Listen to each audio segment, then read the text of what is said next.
حضرت مسلم موعود رضی اللہ عنہ نے ایک تو آمین پر بچوں کی نظم لکھی ہے، ایک ان کی شادی پر بھی لکھی تھی. اس کا ایک دو شعر ہیں جو میں سناتا ہوں آپ کو کہ الفت نہ اس کی کم ہو، رشتہ نہ اس کا ٹوٹے، چھٹ جائے خواہ کوئی دامن نہ اس کا چھوٹے. یہ اللہ تعالیٰ سے ایک تعلق کا طرف توجہ دلائی تھی حضرت مسلم موعود رضی اللہ عنہ نے، اور اس تعلق کو انہوں نے شادی کے بعد بھی قائم رکھا. اور جیسا کہ میں نے بتایا بڑی دعا گو اور نیکیوں کو جاری رکھنے والی تھی خاتون تھیں. بلکہ مجھے امریکہ سے مسعود خورشید صاحب نے لکھا کہ ان کی اہلیہ نے 25 سال پہلے خواب دیکھی تھی. ان کو آواز آئی کہ کہہ رہا ہے کہ بی بی امت القیوم ولی اللہ ہیں. تو اللہ تعالیٰ سے تعلق اور ان کی نیکیاں تو ایسی تھیں یقیناً جو اللہ والوں کے لیے نیکیاں ہوتی ہیں. اور یہ صرف اس لیے تھا کہ اپنے عظیم باپ کی نصیحت پر ہمیشہ انہوں نے عمل کیا. اللہ تعالیٰ ان کے درجات بلند فرمائے. ابھی میں نماز جمعہ کے بعد ان کا نماز جنازہ غائب بھی پڑھاؤں گا، اور اس کے ساتھ ایک دو اور جنازے بھی ہیں. ایک میجر افضال احمد صاحب ابن مکرم اقبال احمد صاحب مرحوم کا ہے، جو 19 جون کو جنوبی وزیرستان میں جو عسکریت پسندی طالبان جو ہیں ان کے خلاف جو حکومت کا آپریشن ہے اس میں شہادت پا گئے. 32 سال ان کی عمر تھی. انا للہ و انا الیہ راجعون. ان کے کرنل صاحب نے بتایا کہ آپریشن میں شامل تھے اور پاؤں میں ان کی گولی لگی، لیکن ان کو روکا گیا کہ اب اس کو زخم کو پہلے کر لیں، لیکن اس کے باوجود وہ انہوں نے کہا نہیں، اور بے جگری سے لڑتے ہوئے شہید ہو گئے. آپ کے پردادا حضرت چودھری عبدالعزیز صاحب رضی اللہ تعالیٰ عنہ صحابی تھے. پڑنانا حضرت ڈاکٹر غلام دستگیر صاحب رضی اللہ عنہ حضرت مسیح علیہ السلام کے صحابی تھے. راول پنڈی کے جماعت کے مخلص رکن تھے آپ. موسی بھی تھے. ان کے پسماندگان میں ایک اہلیہ اور 2 بیٹیاں، ایک بیٹی اور ایک بیٹا ہے. بیٹی کی عمر 4 سال ہے دانیہ افضال، اور بیٹا محمد آصف 1 سال کا ہے.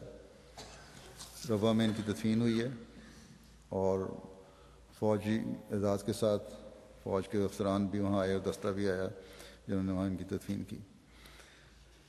یہ کہتے ہیں کہ احمدی ملک کے دشمن ہیں. جہاں بھی قربانیاں دی جاتی ہیں احمدی بھی پیش ہوتے ہیں ان قربانیوں میں.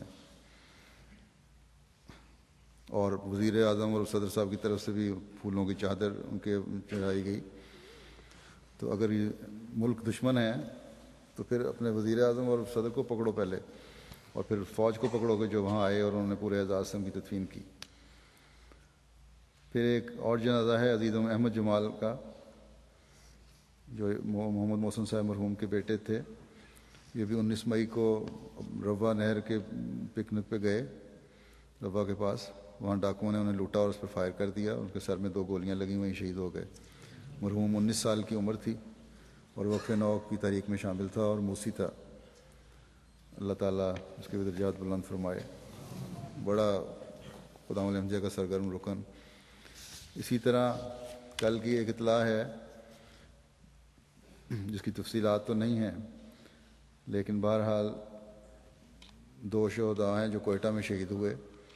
خالد رشید صاحب ابن مکرم رشید احمد صاحب اور ظفر اقبال صاحب ابن مکرم لال دین صاحب.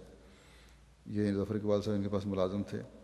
تو یہ شام کو اپنے اس ملازم کو چھوڑنے ان کے گھر گئے ہیں، تو کار سے نکلتے ہی ان پر فائر کر دیا گیا اور دونوں موقع پہ شہید ہو گئے. ان کے بھائی جو گھر سے دروازے سے باہر نکلے ان پر بھی فائر کیا، لیکن بہرحال وہ تو نہیں لگا، لیکن اس کے بعد یہ چلے گئے.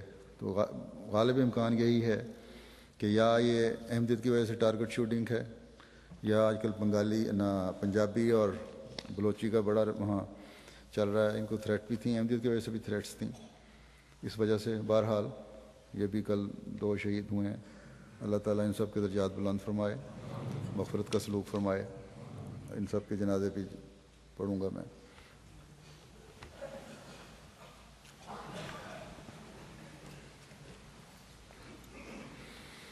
الحمدللہ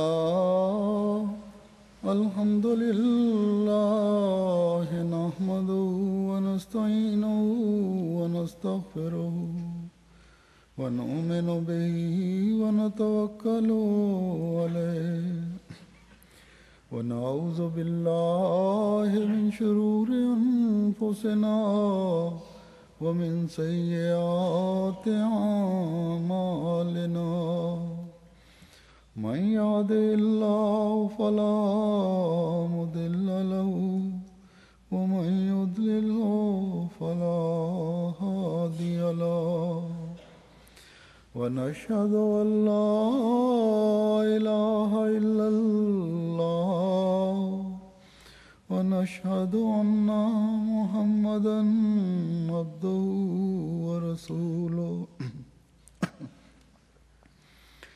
عباد الله رحمكم الله إن الله يأمر بالعدل والإحسان وإيتاء ذي القربى وينهى عن الفحشاء والمنكر والبغي يعظكم لعلكم تذكرون اذكروا الله يذكركم وادعوه يستجب لكم ولذكر الله